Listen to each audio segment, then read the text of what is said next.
सुप्रभात बच्चों।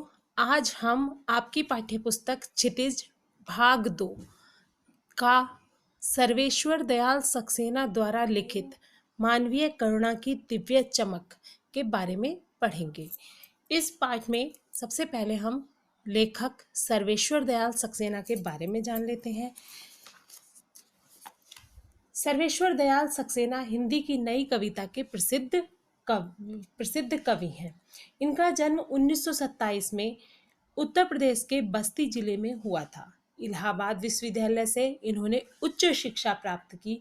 इसके पश्चात कुछ समय इन्होंने अध्यापन कार्य किया।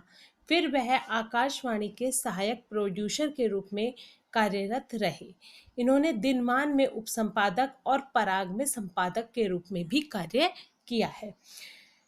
सर्वेश्वर दयाल सक्सेना कवि, कहानीकार, उपन्यासकार, निबंधकार व नाटककार के रूप में विख्यात है। इनकी प्रमुख रचनाएं पागल कुत्तों का मसीहा, सोया हुआ जल, काठ की घंटियां, खूंटियों पर टंगे लोग, जंगल का दर्द, कुआनो नदी, बकरी, लाख की नाक, भों भों, खो खो, लड़ाई आदि हैं। सर्वेश्वर दयाल सक्सेना की रचनाओं में सरल, सहज व प्रभावमयी भाषा का प्रयोग है। तत्सम शब्दों के साथ उन्होंने विदेशी और देशज शब्दों का भी प्रयोग किया है। उनकी रचनाओं के माध्यम से मध्यम वर्गीय जीवन के संघर्ष, कुंठा और महत्वाकांक्षाओं का चित्रण मिलता है। आते हैं हम अपने पाठ पर। पाठ मानवीय करुणा की दिव्य चमक। यह पाठ फादर कामिल बुल्के पर आधारित है। कामिल बुल्के जो विदेश से आकर हमारे देश की संस्कृति में रच बस गए थे, जो हमारे देश भारत से बहुत अधिक प्रेम करते थे, जो हमारी राष्ट्रभाषा से बहुत अधिक प्रेम करते थे, उसके बारे में लेखक ने बताया है। पाठ का सार कुछ इस प्रकार है। लेखक को ईश्वर से शिकायत है कि फादर की रगों में सभी व्यक्तियों के लिए मिठास भरे अमृत के अतिरिक्त और कुछ भी नहीं था। क्योंकि फादर की मृत्यु हो गई है और फादर को याद करते हुए लेखक ने इस संस्मरण को लिखा है। तब वह लेखक फादर कामिल बुल्के के बारे में कह रहे हैं कि फादर सभी व्यक्तियों के लिए मिठास भरे अमृत के अतिरिक्त कुछ नहीं थे। उनके लिए ईश्वर ने जहरबाद का विधान क्यों किया? कोई विशेष प्रकार का जहरीले कीड़े द्वारा काटे जाने पर हुए फोड़े से फादर कामिल बुल्के की मृत्यु हुई थी। इसलिए लेखक ऐसा कह रहा है। फादर ने अपना जीवन प्रभु की आस्था उपासना में बिताया, लेकिन अंतिम समय में उन्हें अत्यधिक यातना सहनी पड़ी। लेखक को फादर के सफेद चोगे से ढकी आकृति, गोरा रंग, सफेद झाइयां मारती भूरी दाढ़ी, नीली आंखें और उनका गले लगाना बहुत याद आ रहा है। आगे लेखक ने उन दिनों के बारे में बताया है जब वह उनके साथ पारिवारिक रिश्ते में बंधे हुए थे, जिसके सबसे बड़े सदस्य फादर थे। जब सभी हंसी मजाक करते तो फादर उसमें निर्लिप्त भाव से शामिल रहते, गोष्ठियों में गंभीर बहस करते, उनकी रचनाओं पर बेबाक राय देते। लेखक तथा उसके मित्रों के घर में किसी भी प्रकार का संस्कार होने पर बड़े भाई या पुरोहित की भांति वह आशीर्वाद देते थे। लेखक को अपने बच्चे का नामकरण संस्कार याद आता है, अन्नप्राशन संस्कार याद आता है, जब फादर ने उसके मुख में पहली बार अन्न डाला था। लेखक को उस समय उनकी नीली आंखों में तैरती हुई वात्सल्य की भावना ऐसी लगती है जैसे वह किसी ऊंचाई वाले देवदार के वृक्ष की छाया में खड़ा हो। फादर बुल्के की मातृभूमि बेल्जियम में रेमसचेल्प थी। वह इंजीनियरिंग के अंतिम वर्ष में थे तब उनके मन में सन्यासी बनने की इच्छा जागृत हुई। उनके परिवार में उनके 2 भाई, 1 बहन, माँ, पिता सब थे।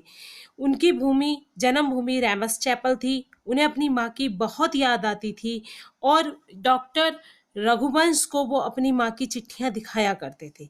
उनका एक भाई वहीं पादरी हो गया था और एक भाई काम करता था। उनकी बहन बहुत जिद्दी थी और जिसके विवाह के लिए फादर सदैव चिंतित रहते थे।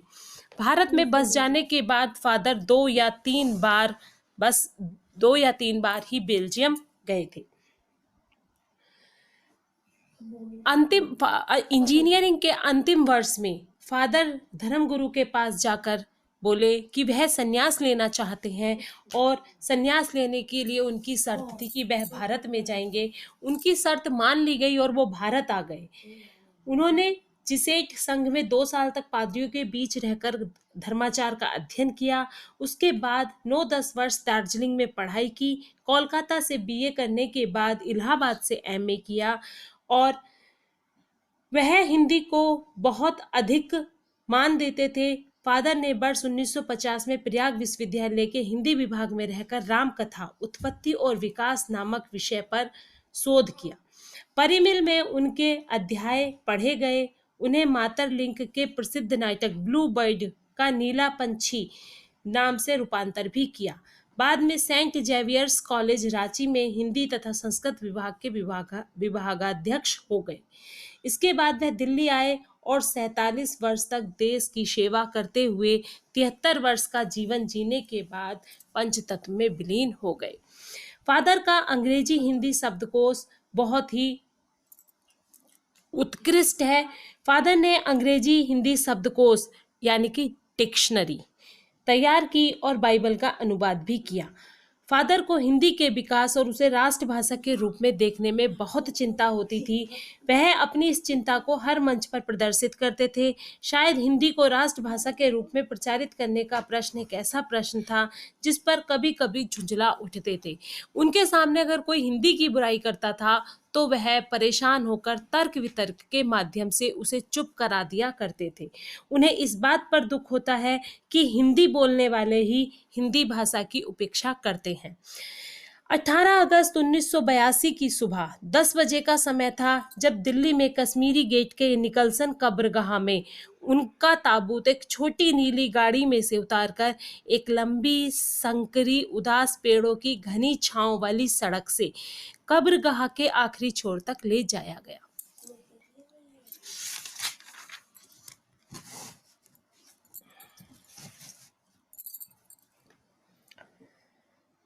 जहां धरती की गोद में सुलाने के लिए कब्र खुदी हुई थी, फादर की देह को कब्र के ऊपर लिटाकर मसीही विधि से अंतिम संस्कार शुरू हुआ। वहां पर उपस्थित कई लोगों ने श्रद्धांजलि अर्पित की, जिसमें सेंट जेवियर्स के रेक्टर फादर पास्कल ने उनके जीवन और कर्म पर श्रद्धांजलि अर्पित करते हुए कहा, फादर बुल्के धरती में जा रहे हैं, इस धरती से ऐसे और रत्न पैदा हो। इसके बाद उनकी देह को कब्र में उतार दिया गया। फादर को यह पता नहीं था कि उनकी मृत्यु पर कोई रोएगा, किंतु उस क्षण उनके लिए रोने वालों की कमी नहीं थी। लेखक ने फादर बुल्के को मानवीय करुणा की दिव्य चमक कहकर पुकारा है, क्योंकि लेखक के अनुसार उनकी आंखों में मानवीयता के लिए, इंसानियत के लिए सदैव करुणा ही रही है। वह अपनी इस भावना से लोगों को आशीर्वाद देते थे, उनकी सहायता करते थे, हर संभव प्रयास में वह उनकी मदद किया करते थे। तो बच्चों, ये था पाठ मानवीय करुणा की दिव्य चमक। इसमें लेखक सर्वेश्वर दयाल सक्सेना ने अपने बड़े भाई कह लीजिए या अपने आदर्श कह लीजिए, फादर कामिल बुल्के के बारे में विस्तार से उनको याद करते हुए उनके जीवन के बारे में, उनके परिवार के बारे में, उनकी शिक्षा के बारे में, संन्यास के बारे में, भारत आने के बारे में, उनके हिंदी प्रेम के बारे में विस्तार से बताया है। लेखक बहुत अंतर मन की गहराइयों से फादर कामिल बुल्के के साथ जुड़ा हुआ था। वह उनकी उपस्थिति को देवदार की छाया के समान मानता था। लेखक उनसे अत्यधिक प्रभावित था और उनकी मृत्यु से बहुत अधिक दुखी था। आज के पाठ में इतना ही। धन्यवाद।